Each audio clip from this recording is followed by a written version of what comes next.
అందరికీ నమస్కారం. అభివర్ణ ఛానల్కు స్వాగతం. ఈరోజు డీటాక్స్ డ్రింక్లో నేను కాసిన తర్వాత స్టవ్ ఆఫ్ చేసిన తర్వాత నిమ్మకాయ చెక్క వేసుకున్నాను. దీనిలో వాము, సోంపు, జీలకర్ర, దాల్చిన చెక్క, ఇవన్నీ ధనియాలు ఇవన్నీ రోస్ట్ చేసి పౌడర్ చేసి పెట్టుకుంటాను. మార్నింగ్ టైంలో కాసి చల్లారిన తర్వాత గోరువెచ్చగా ఉన్నప్పుడు కొద్దిగా నిమ్మరసం అలాగే తేనె కలిపి తాగుతాను. ఇంకా లంచ్కి ఇది భోజనం చేసేటప్పుడు ఇవి సైడ్ డిష్గా పెట్టుకున్నాను. క్యారెట్, బీట్రూట్ కట్ చేసి పెట్టుకున్నాను లంచ్ తినేటప్పుడు తినడానికి. ఇక ఈరోజు లంచ్లో ఏం చేశాను అనేది చూపిస్తాను. మా టెర్రస్ గార్డెన్లో వచ్చిన కూరగాయలతో ఈరోజు సాంబార్ ఎలా చేసుకోవాలనేది చూపిస్తాను.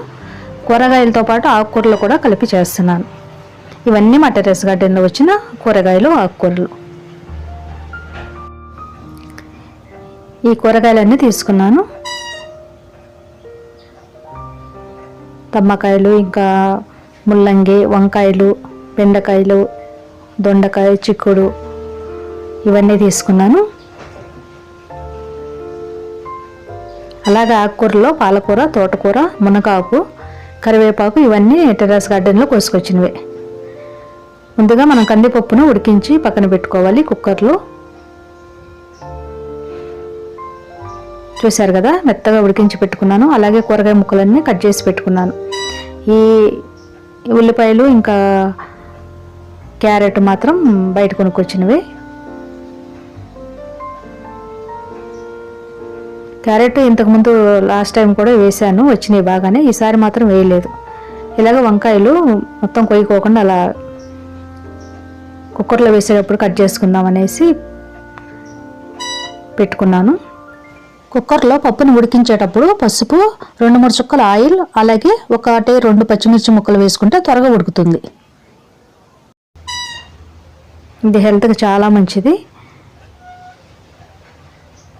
అన్ని రకాల కూరగాయలు, ఆకుకూరలు వేసి చేసుకుంటే హెల్త్కి కూడా చాలా మంచిది కదా.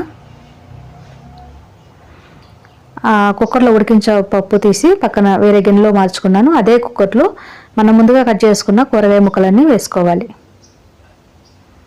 నేను ఒక చేత్తో వీడియో తీసుకుంటూ ఒక చేత్తో చేస్తూ ఉన్నాను. కొద్దిగా అటు ఇటు షేక్ అవుతూ ఉంటుంది, ఏమనుకోవద్దు. అది మార్నింగ్ టైం, ఈజీగా అయిపోవాలి ఫాస్ట్గా అనేసి నేను ఈ విధంగా చేస్తున్నాను. కూరగాయ ముక్కలన్నీ వేసుకున్న తర్వాత దానిలో ఉప్పు, కారం, పసుపు వేసుకోవాలి. దీనిలో కొద్దిగా వాటర్ వేసుకుని కుక్కర్ మూత పెట్టి 1 విజిల్ రానివ్వాలి. ఎక్కువ విజిల్స్ వస్తే కూరగాయ ముక్కలన్నీ స్మాష్ అయిపోతాయి. 1 విజిల్ వస్తే సరిపోతుంది. చూసారు కదా, 1 విజిల్కి దించేసి పక్కన పెట్టుకుని ఇప్పుడు వేరే ఒక గిన్నె తీసుకుని తాలింపు వేసుకుందాము. దానిలో కొద్దిగా ఆయిల్ వేసుకుని మనం తాలింపు దినుసులు వేసుకోవాలి. మెంతులు, ఆవాలు, జీలకర్ర, ఎండుమిర్చి వేసుకోవాలి. ఇవి మామూలుగా గిన్నెలో ఒక్కొక్క ఐటమ్స్ వేసుకుంటూ కొద్దిగా ఉడికించుకుంటూ కూడా చేసుకోవచ్చు. కానీ మార్నింగ్ టైం అడావుడిగా ఉంటుంది, బాక్సులు కట్టాలి. ఇంకా అలాంటప్పుడు ఈ విధంగా సింపుల్గా 10 నిమిషాల్లో చేసేసుకోవచ్చు. ఇలా చేసుకుంటే కుక్కర్లో మనం ఒక్కొక్క కూరగాయ వేసుకుంటూ కొద్దిసేపు మగ్గించుకుంటూ ఇలా చేస్తే టైం ఎక్కువ పడుతుంది కదా. అలా కూడా చేయొచ్చు మనకు ఖాళీ ఉన్నప్పుడు. మనకు ఖాళీ లేదు, టైం లేదు అనుకున్నప్పుడు సింపుల్గా ఇంకా టేస్టీగా ఈ విధంగా సాంబార్ చేసుకోవచ్చు. ఇప్పుడు దీనిలో ఉల్లిపాయ ముక్కలు వేసుకుంటున్నాను. కొన్ని అయితే కుక్కర్లో వేసే కదా కూరగాయ ముక్కలతో పాటు, ఇప్పుడు తాలింపులో కూడా వేసుకుంటున్నాను.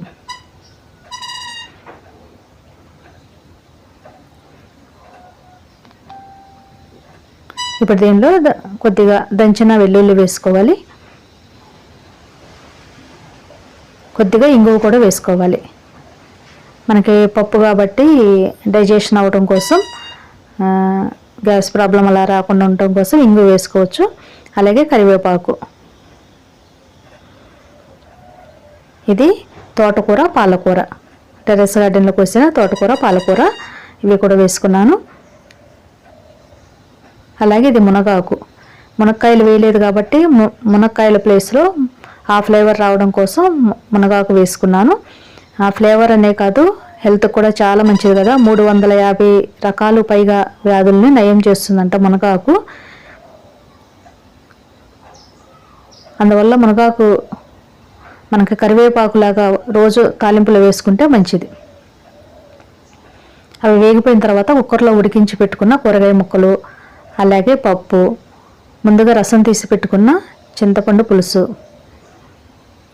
చింతపండు రసం ఇవన్నీ వేసుకుని మనం కొద్దిగా వాటర్ వేసుకోవాలి. అంటే మనకి ఎంత వాటర్ కావాలనేది చూసుకుని వాటర్ వేసుకోవాలి. ఎక్కువ కదిపిస్తే ముక్కలు స్మాష్ అయిపోతున్నాయి. ఎందుకంటే ఒక్క విజిల్కే చాలా మెత్తగా ఉడికిపోయినాయి. ఎందుకంటే అన్ని టెర్రస్ గార్డెన్లో వచ్చినవి, హెల్దీవి, ఆర్గానిక్ కాబట్టి, మందులు ఏమీ వేయకుండా పండించినవి కాబట్టి తొందరగా ఉడికిపోతాయి. అలాగే కొద్దిగా బెల్లం వేసుకోవాలి. బెల్లం వేసుకుంటే ఈ పులుపు, ఈ కారం దీనికి బెల్లం వేసుకుంటే పులుపు, ఉప్పు, కారం అంతా బ్యాలెన్స్ అవుతుంది. అలాగే కొద్దిగా సాంబార్ పొడి వేసుకోవాలి. పులుపు కారానికి ఇది బ్యాలెన్స్ అవుతుంది అన్నమాట బెల్లం వేసుకోవడం వల్ల. లాస్ట్లో కొత్తిమీర వేసుకుని ఒకసారి తిప్పుకొని మంచిగా కొద్దిసేపు ఉడికించుకోవాలి. ఒక పొంగు వస్తే సరిపోతుంది. ఎక్కువసేపు ఉడకాల్సిన పని లేదు, ఎందుకంటే ఆల్రెడీ అన్నీ ఉడికిపోయినాయి కాబట్టి ఒక్క పొంగు వస్తే సరిపోతుంది. చాలా ఈజీగా, సింపుల్గా, ఇంకా టేస్టీగా చేసుకోవచ్చు. మీరు కూడా తప్పకుండా ట్రై చేయండి. 10 మినిట్స్లో రెడీ అయిపోతుంది ఈ కర్రీ. మార్నింగ్ టైం హడావుడిగా ఉంటుంది కాబట్టి ఇలాంటివి చేసుకునేటప్పుడు ఇలా కుక్కర్లో చేసుకుంటే చాలా టేస్టీగా ఉంటుంది. ఇంకా ఈజీగా అయిపోతుంది పని మనకి. ఇంకా వీడియోలు తీసుకునే వాళ్ళు ఇలా ఎక్కువ టైము మనకి వేరే పనులు కేటాయించలేం కాబట్టి ఇలా ఈజీగా ఇంకా సింపుల్గా చేసేసుకోవచ్చు. ఇంకా టేస్టీ కూడా ఉంటాయి. టేస్టీ ఉండవు అని కాదు. లాస్ట్లో కొత్తిమీర వేసుకుని స్టవ్ ఆఫ్ చేసుకోవటమే. బెల్లం ఒక్కొక్కసారి వేసుకుంటాను, ఒక్కొక్కసారి వేసుకోకపోయినా బాగానే ఉంటుంది. చూసారు కదా, ఎంతో టేస్టీగా ఉండే సాంబార్ రెడీ అయిపోయింది. ఇవి మా టెర్రస్ గార్డెన్లో వచ్చిన కూరగాయలతో చేసిన సాంబార్. ఇది కూరగాయలు, ఆకుకూరలతో చేసిన సాంబార్. మునక్కాయలు లేవు కాబట్టి మునక్కాయని ప్లేస్లో మునగాకు వేసాను. కొద్దిగా ఎక్కువే వేసుకున్నాను. మునగాకు కూడా రోజువారీ మన తాలింపుల్లో కరివేపాకులాగా అది కూడా వేసుకుంటే చాలా మంచిది. నేను కూడా అప్పుడప్పుడు వేస్తూ ఉంటాను.